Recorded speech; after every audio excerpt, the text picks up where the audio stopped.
Hello hi అండి అందరికీ. రీసెంట్‌గా ఢిల్లీలో ఒక దారుణమైన సంఘటన జరిగింది. ఆ సంఘటన ఏంటి అంటే రీసెంట్‌గా ఢిల్లీలో జరిగిందనమాట ఈ సంఘటన. ఈ సంఘటన యొక్క డీటెయిల్స్ ఏంటంటే కొంతమంది యువతులు అంటే కొంతమంది గర్ల్స్ అనమాట.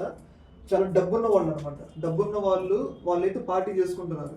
పార్టీ చేసుకుంటున్నప్పుడు వాళ్ళకేదో తక్కువైంది. ఒక వెల్తీ తక్కువైంది. వాళ్ళతో పాటు బాయ్స్ అనేవాళ్ళు లేరనమాట. దానివల్ల ఏంటంటే వాళ్ళు ఒక పార్టీ చేసుకుంటున్నా కానీ ఏదో కోల్పోయిన ఫీల్ వచ్చింది. అలాంటప్పుడు వాళ్ళు ఏం చేసినారంటే ఒక డెలివరీ బాయ్కి ఫోన్ చేసి పిలిపించుకున్నారు. డెలివరీ బాయ్కి ఫోన్ చేసి ఒక డెలివరీ తీసుకొచ్చుకొని అతన్ని లైంగికంగా అతని మీద దాడి చేయాలి అనుకున్నారనమాట. అయితే అతనికి ఆ విషయానికి ఆయన ఒప్పుకోలేదు. డెలివరీ బాయ్ ఒప్పుకోలేదు. ఎందుకంటే ఇది పెద్ద పెద్ద వాళ్ళతో ఇష్యూ కాబట్టి మన తర్వాత ఏమైనా ఇబ్బందులు వస్తాయి ఎందుకు అని చెప్పేసి ఆయన లైట్ తీసుకుంటూ మేడం నేను డెలివరీ తీసుకొచ్చాను నా డబ్బులు నాకేంటి అని చెప్పేసి అడిగిండు. కాకపోతే ఏంటంటే వాళ్ళు ఇవ్వలేదనమాట. ఆయన ఎలా అయినా వాడుకోవాలి అని చెప్పేసి వాళ్ళు ఫిక్స్ అయిపోయినారు. అయితే బ్లాక్మెయిల్ చేశారనమాట. ఏంటి అంటే మీరు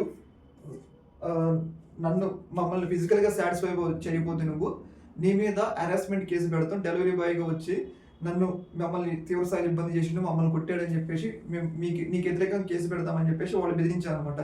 బెదిరించిన తర్వాత అసలే కెరీర్ పోతుంది, అసలే చదువుకుంటుండు, ఏమైందని చెప్పేసి వాళ్ళు పెట్టిన ఆ యొక్క కోరికకి అయితే వాళ్ళు పెట్టిన ఆ యొక్క ఏమంటారు డిమాండ్కి అయితే అంగీకరించడం జరిగింది. కాకపోతే దాదాపు ఒక 4 గంటలు రేవ్ చేసినట్టు మనం చెప్పడానికి కొంచెం సిగ్గు అనిపిస్తున్నా కానీ ఒకరి తర్వాత ఒకళ్ళు ఆ రూమ్లోకి పోయి ఆగమాగం చేసినట్ట.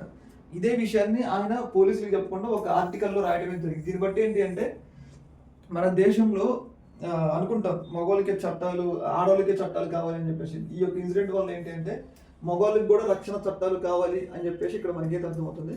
డబ్బున్న వాళ్ళు ఆ అమ్మాయిని పిలిచి నువ్వు మాకు సహకరించకపోతే నీ మీద కేసు పెడతామంటే మరి ఏం చేస్తారు? ఎవరైనా హెరాస్మెంట్ కేసు పెడతామంటే ఇంకేం చేస్తారు? వేరే ఆప్షన్ లేక చేస్తారు. కాకపోతే ఏంటంటే ఒకేసారి వాళ్ళు తాగున్నారు, ఇంకా రకరకాలుగా ఆయన చికాకులు చేశారు. కాకపోతే ఈ విషయాన్ని పోలీసులు చెప్తే ఎక్కడ ఆయన పరువు పోయిద్దని చెప్పేసి ఒక మ్యాగజైన్లో అయితే రాయడం జరిగింది.